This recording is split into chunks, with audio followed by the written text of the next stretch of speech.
नमस्कार दोस्तों, जय श्री श्याम। कैसे हैं? उम्मीद करता हूं आप अपने निवास स्थान के ऊपर स्वस्थ और मस्त होंगे। ऐसी आशा मैं मेरे ईश्वर से आपके लिए रखता हूं। मेरे दोस्तों, बहुत लंबे समय बाद में आज फिर आपके सामने रूबरू होने के लिए आया हूं। रीट की जो फाइनल 1 गुणा की कट ऑफ है उसके बारे में हम लोग यहां चर्चा करने वाले हैं। प्रारंभ में जब हमारी विज्ञप्ति आई थी तो उसके अंदर हमें बताया गया था कि हमारी इतनी पोस्टें हर एक विषय के अंदर होगी, लेकिन उसके बाद में भूतपूर्व सैनिकों को अलग से उनकी पोस्टें जो पहले से डिक्लेयर्ड थी उन्हीं में से काट के और उनके लिए अलग से पद सर्जित किए गए थे। ये एक बड़ा कारण रहा है जिस वजह से सभी विषयों के अंदर कट ऑफ के अंदर बढ़ोतरी हुई है। तो ये एक कारण था जिसकी वजह से काफी कुछ लोगों के मन में असमंजस आ गया कि YouTube के ऊपर बताई गई वीडियोस के अकॉर्डिंग कट ऑफ नहीं रही। जी, इस बात से तो मैं बिल्कुल यकीन रखता हूं कि YouTube के ऊपर 90% जो कट ऑफ बताई जाती है वो आंकड़ों से, जो वास्तविक आंकड़े हैं उनसे बहुत परे रहती है।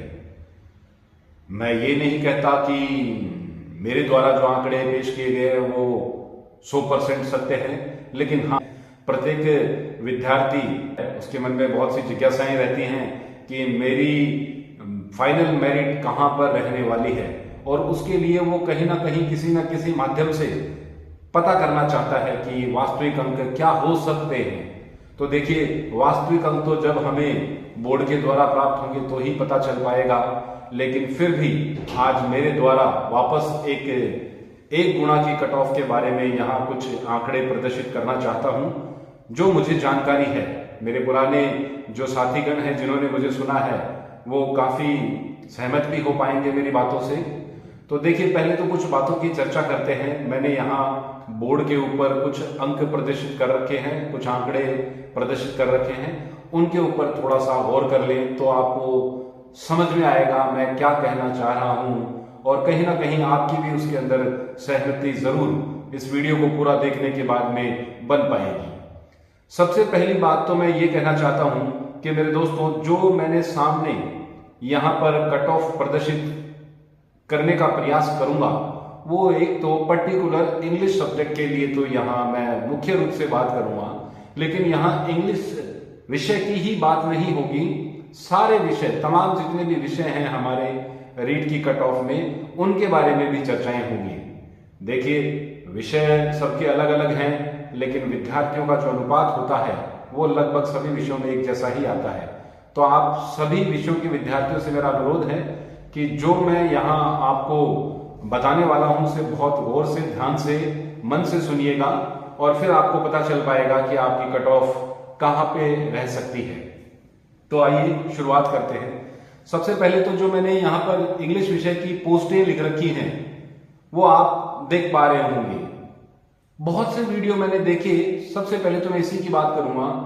बहुत से ऐसे YouTube के चैनल्स हैं जिनको वास्तविक रूप में पोस्टों के बारे में ही नहीं पता, और वो आप लोगों को बहुत ज्यादा भ्रमित भी कर रहे हैं, और आप उस वजह से अपने मस्तिष्क का संतुलन भी नहीं बना पा रहे हैं। कोई क्या पोस्ट बता देता है, कोई क्या पोस्ट बता देता है। तो यहां जो मैंने पोस्टें लिख रखी हैं ये वो पोस्टें हैं जब हमारी विज्ञप्ति में आई थी प्रारंभ में। मैंने वो पोस्टें यहां पर प्रदर्शित नहीं करी हैं जो भूतपूर्व सैनिकों के लिए अलग से सर्जित की गई है। वो तो आप सभी विद्यार्थियों को अपनी अपनी कैटेगरी के अनुसार पता ही लग गया होगा कि आपकी एक्चुअल पोस्ट कितनी है और भूतपूर्व सैनिकों की उसी में से कितनी निकाल के उनके पद सृजित किए गए हैं। फिर भी मैं एक कैटेगरी उसके बारे में विशेष रूप से कहना चाहूंगा। जितने भी वीडियो YouTube के ऊपर आ रहे हैं उन YouTube के वीडियो में से शायद ही मुझे कोई वीडियो मिला है जिसने उस कैटेगरी के बारे में सही जानकारी दी है, पदों की। जी, मैं बात करने वाला हूं ST कैटेगरी के लिए। ST कैटेगरी की कट ऑफ बहुत कम भी गई है, आपको मालूम है, लेकिन लोगों को इसकी वास्तविक पदों की संख्या के बारे में पता ही नहीं है, और वो इस कैटेगरी की जब कट ऑफ बताते हैं तो मुझे बड़ा अचंभा और आश्चर्य होता है कि ये किस आधार के ऊपर इन विद्यार्थियों को कट ऑफ बता रहे हैं, क्यों इनके साथ खिलवाड़ कर रहे हैं, क्यों इनकी भावनाओं को ठेस पहुंचा रहे हैं, जब इन्हें पता ही नहीं है कि वास्तविक पोस्ट कितनी है, तो ये कट ऑफ का निर्धारण कैसे कर रहे हैं, कैसे अपना अनुमान लगा रहे हैं। बहुत सी जगह पर 600 पोस्ट लिख देते हैं, कुछ जगह पर 570 लिख देते हैं, कुछ जगह पर 690 लिख देते हैं। अरे मेरे भैया, एसटी कैटेगरी की जो सीटें आई हैं वो बैकलॉग के साथ आई हैं, और इस प्रकार से एसटी कैटेगरी की कुल पोस्टेज जो है वो 1092 है, 1092 के अकॉर्डिंग आप उनको बताइए कि आपकी कट ऑफ क्या रहने वाली है। तो यहां मैं एसटी कैटेगरी के जो विद्यार्थी है उन्हें भी ये बात बताना चाह रहा हूं। मैं व्यक्तिगत रूप से किसी कैटेगरी के बारे में नहीं बात कर रहा, लेकिन यूट्यूब के ऊपर जब मैंने देखा तो मुझे बड़ा अचंभा हुआ ये जानकारी जब मैंने उस यूट्यूब के ऊपर साझा करी। चलिए अब अपन शुरुआत करते हैं। देखिए, जनरल की जो पोस्टें हैं वो 2393 हैं, 1296 ओबीसी की हैं, ईडब्ल्यूएस की 653, एमबीसी की 298, एससी की 1537 और एसटी की 1092। अब जो 2 गुणा की कट ऑफ गई है वो मैंने यहां पर प्रदर्शित जो की है विभाग के द्वारा जो जारी की गई है, वो तो पॉइंट मतलब दशमलव के बाद में 4 अंकों में है। मैंने यहां दशमलव के बाद में 2 ही अंक लिखे हैं, और मोस्टली दशमलव के बाद में 2 अंक जब आते हैं तो उससे लगभग पिक्चर क्लियर रहती है। तो जनरल की जो कट ऑफ गई है और OBC, EWS, MBC, SC, ST की जो कट ऑफ गई है 2 गुणा की, वो आपके सामने है, आप देख पा रहे होंगे। अब मैं तो 1 गुणा की जो कट ऑफ है, जो फाइनल कट ऑफ रहने वाली है आपकी, उसके बारे में बात करना चाह रहा हूं। देखिए, जनरल के जो विद्यार्थी हैं, बहुत ज्यादा क्राउड जो होता है, बहुत ज्यादा भीड़ जो होती है, वो इस जनरल कैटेगरी में ही है। और आपने बहुत सारे वीडियो देख भी लिए और जानते भी हैं, आप प्रतियोगी विद्यार्थी हैं, कि इस कैटेगरी के अंदर जो भी रिजर्व कैटेगरी होती हैं या अन्य कैटेगरी होती हैं, उन कैटेगरी के होनहार विद्यार्थी इसी कैटेगरी के अंदर आके सेलेक्ट होते हैं। तो निश्चित सी बात है, इस कैटेगरी के अंदर बहुत भयंकर कंपटीशन होता है। तो 195.06 जो आपकी कट ऑफ रही है मेरे दोस्तों, इसमें कोई ज्यादा गुंजाइश नहीं है कि ये 5 या 5.25, 5.5 इससे ज्यादा नंबर की बढ़ने की गुंजाइश होगी।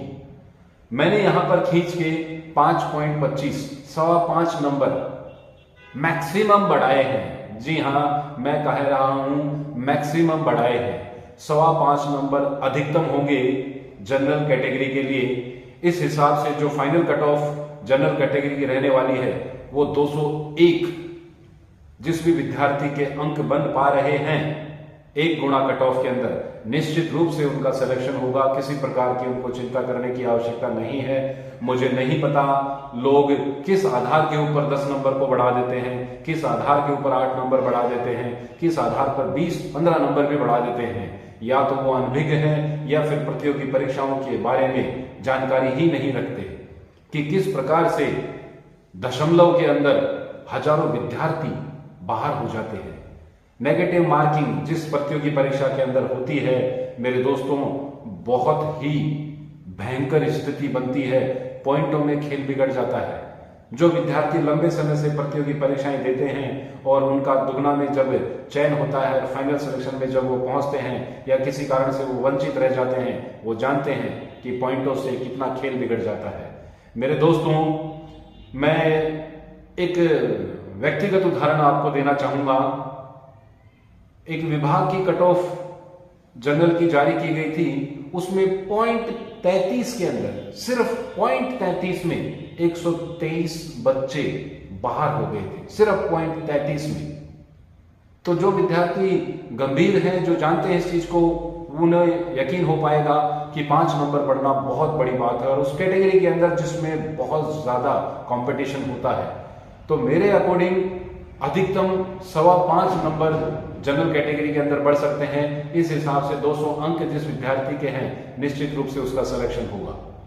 ओबीसी की बात करें तो 179.55 उनकी कट ऑफ गई है। इसके अंदर 5 से 6 नंबर के बीच में, अधिकतम की बात करूंगा मैं, 6 नंबर आपकी ज्यादा से ज्यादा कट ऑफ बढ़ सकती है। जनरल से थोड़ा सा ही इसके अंदर गैप रह पाएगा। तो 186 जिस विद्यार्थी के अंक बन पा रहे हैं 1 गुना कट ऑफ के अंदर, वो विद्यार्थी निश्चित रूप से सफलता को प्राप्त, अपनी मंजिल को प्राप्त आवश्यक रूप से करेगा।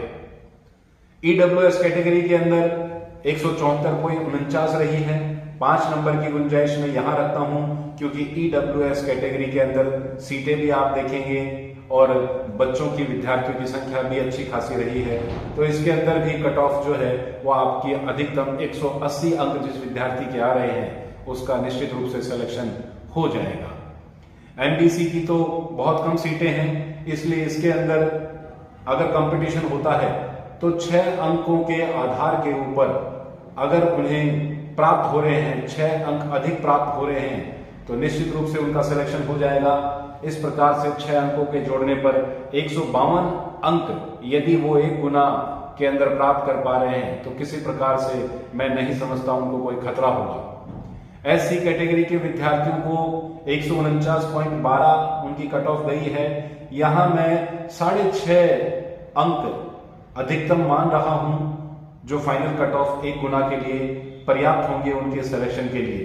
तो इस प्रकार से 149 में यदि 6.5 माफ कीजिएगा मैं अंक जोड़ देता हूं तो 156 ये अधिकतम अंक मैं बता रहा हूं। अगर किसी विद्यार्थी के 156 एससी कैटेगरी के अंदर आ रहे हैं तो निश्चित रूप से उनका सिलेक्शन हो जाएगा। और अंतिम रूप से एसटी कैटेगरी जिसके अंदर 1092 सीटें हैं उसमें कट ऑफ 105.46 गई है और इसमें मैक्सिमम टू मैक्सिमम मैं कह रहा हूं कि 8 अंक आपके यदि बढ़ते हैं, जहां तक है 7 अंकों के अंदर अंदर ही आपका काम जो है वो पूरा हो जाएगा। लेकिन फिर भी किसी कारण से अगर मैं कोई उम्मीद बढ़ाने की सोचूं तो अधिकतम 8 अंक आपकी कट ऑफ बढ़ सकती है। इस हिसाब से 113.5 मतलब कि 113.5 आधा नंबर मैंने और बढ़ाया है इसके अंदर। तो 113.5 अंक जिस विद्यार्थी के बनते हैं एसटी कैटेगरी के अंदर आराम से उसका सिलेक्शन हो जाएगा। एसटी कैटेगरी के अंदर तो कारण यह भी बनता है कि बहुत सारे विद्यार्थी जो टीएसपी एरिया के हैं उन्होंने भी, आपने देखा होगा उनका नाम, उनका रोल नंबर माफ कीजिएगा, उनका रोल नंबर जो है वो नॉन टीएसपी की जो लिस्ट है उसके अंदर शामिल है। तो आप बताइए मेरे दोस्तों, कोई भी अपने गृह जिले को छोड़ के नहीं आता है और टीएसपी के लगभग 400 से ऊपर विद्यार्थी हैं जो एसटी एसटी कैटेगरी के अंदर हैं। तो वो विद्यार्थी यहां किसी भी कारण से अपनी आवेदन की प्रस्तुति नहीं करेंगे, दावा नहीं करेंगे। इसके अलावा मैं यहां एक बात और भी कहना चाहूंगा, कई विद्यार्थी ओबीसी कैटेगरी को भी डरा देते हैं कि टीएसपी वाले आपकी कैटेगरी में आ गए। अरे मेरे भैया, टीएसपी के अंदर ओबीसी कैटेगरी नहीं है यार, सिर्फ जनरल एससी और एसटी कैटेगरी है वहां पर, ओबीसी कैटेगरी है ही नहीं वहां पर। तो कैसे आप लोगों को भ्रमित कर रहे हैं ये बात कह के कि टीएसपी वाले, ओबीसी वाले अपनी कैटेगरी को या अपने एरिया को छोड़ के नहीं आएंगे। और रही बात जनरल की, तो जनरल की कट ऑफ बहुत ज्यादा गई है, इसलिए टीएसपी वाले जनरल की कैटेगरी को प्रभावित नहीं कर रहे हैं, सिर्फ टीएसपी वाले एसटी की कैटेगरी को प्रभावित कर रहे हैं। और जिस वजह से वो अपने एरिया को ही, अपने क्षेत्र को ही प्राथमिकता देंगे। तो इस हिसाब से एसटी की कैटेगरी के लिए मैं बता रहा हूं कि अधिकतम आपके 8 अंक के ज्यादा गुंजाइश नहीं है। मेरे बहन और मेरे भाई, इसी कैटेगरी के अंदर तमाम जो मैंने कैटेगरी बताई है, इसी कैटेगरी के, इन सभी कैटेगरियों के अंदर अगर इतने अंक वो अधिक प्राप्त कर रहे हैं तो किसी भी प्रकार से उनको चिंता करने की आवश्यकता नहीं है। निश्चित रूप से उनका सिलेक्शन होगा। कितने भी दावे आ जाएं, कितने भी आंकड़े आ जाएं, लोग किस माध्यम से अपने विचार आपके सामने प्रकट कर रहे हैं, कई बार तो मुझे वो देख के बड़ी हंसी भी आती है कि लोग क्यों गुमराह करते हैं, क्यों अधूरी जानकारी लोगों के सामने पेश करते हैं। अरे भैया, आपके शब्दों से, आपके विचारों से बहुत से लोगों की आस बंधी रहती है, तो उन्हें उस वास्तविकता से आप अवगत करवाएं जहां कट ऑफ रहने की कुछ गुंजाइश बनी रहे। आप 10 नंबर और 15 नंबर किस आधार पर बढ़ा देते हैं? साहब 15 नंबर और 20 नंबर वहां बढ़ते हैं जहां 2 या 3 या 4 सीटें होती हैं। अरे यार, 500 सीटों के अंदर, 400 सीटों के अंदर, 200 सीटों के अंदर, हजार सीटों के अंदर आप कट ऑफ को 20 नंबर ऊपर लेके जा रहे हैं। मत करिए आप ऐसा। अगर आपको इसके बारे में जानकारी नहीं है तो कृपया दूसरों को भ्रमित क्यों करते हैं। आप पहले जानिए, पुरानी भर्तियों को देखिए। RSMBC बोर्ड ने जो इस विभाग ने परीक्षाएं ली हैं, उनकी कट ऑफ को आप एक बार एनालिसिस कीजिए। आप देख पाएंगे उनकी कट ऑफ इतनी ही बढ़ती आ रही है, नहीं बढ़ती है ज्यादा उनकी कट ऑफ। तो फिर आप किस आधार के ऊपर प्रत्येक विद्यार्थी डरता है? क्योंकि उसके मन में एक नकारात्मकता हावी रहती है। उसे डर लगता है कि मुझे नौकरी मिलेगी या नहीं मिलेगी। इसलिए जिस बंदे के अगर कट ऑफ से 20 नंबर ज्यादा आ रहे हैं तो वो 18 नंबर कट ऑफ को बढ़ा देता है। किस भाई और बहन के अगर 30 नंबर एक्स्ट्रा आ रहे हैं तो 25 नंबर कट ऑफ को बढ़ा देता है। सब अपनी सुविधा के अनुसार और अपने डर के अनुसार इस कट ऑफ को ऊपर और नीचे ले जाते हैं। लेकिन मूर्ख हैं वो लोग जिनके 30 नंबर अधिक आने के बावजूद लोगों से कट ऑफ के बारे में पूछते हैं। मूर्ख हैं वो लोग जो अपने ज्ञान के ऊपर विश्वास नहीं रखते और दूसरों के ज्ञान के आधार के ऊपर अपने भविष्य का चुनाव करने लग जाते हैं। तो मेरे दोस्तों, मेरी बहुत शुभकामनाएं आपके और आपके परिवार के लिए है। बहुत जल्दी आपको नियुक्ति मिलने वाली है। सितंबर लास्ट के अंदर आप प्रत्येक भाई बहन अपने विद्यालय के अंदर विद्यार्थियों को पढ़ाते रहेंगे और ईश्वर ने चाहा तो इस दिवाली को आप अपनी तनख्वाह से अपने माता पिता के सपनों को रोशन करने वाले हैं। तो मेरी अग्रिम शुभकामनाएं हैं आपके लिए। किसी प्रकार के नकारात्मक विचारों में ना आए। ये जो मैंने अंक बताए हैं ये सभी विषयों के अंदर लागू होंगे। सभी विषयों के अंदर general, OBC, EWS, MBC, SC, ST के कैटेगरी के मार्क्स जो बढ़ेंगे वो अधिकतम यही बढ़ेंगे जो मैंने आपके सामने प्रदर्शित की है। और इसके अलावा एक बात के ऊपर ध्यान रखिएगा, ये 2 बिंदु मैंने लिखे हैं। एक तो आपके 4500 पद बढ़ाने की पुरजोर कोशिश सोशल मीडिया के ऊपर जारी है। मैं भी उसमें प्रयास कर रहा हूं, सहयोग कर रहा हूं। जितने भी विद्यार्थी हैं वो सब सोशल मीडिया के ऊपर, अपने लोकल लेवल के ऊपर अपने विधायकों को, जनप्रतिनिधियों को दबाव में लाएं और बताएं कि आपके हक के ये पद हैं और इन्हें सरकार को बढ़ाना चाहिए। दूसरा, बहुत दूर की कौड़ी है लेकिन फिर भी अगर क्रम से नियुक्ति मिलती है फर्स्ट ग्रेड, सेकंड ग्रेड और थर्ड ग्रेड को, तो भी आपकी कट ऑफ 1 या 1.25 नंबर नीचे हो जाएगी। तो आज की बात यही समाप्त करते हैं। सबको मेरी तरफ से अग्रिम शुभकामनाएं। आगे आने वाली दीपावली के अंदर सबके घर में रोशनी, खुशियों की ईश्वर माता रानी श्री श्याम की कृपा से जरूर बनेगी। आज के लिए बस इतना ही। जय श्री श्याम, धन्यवाद, जय हिंद।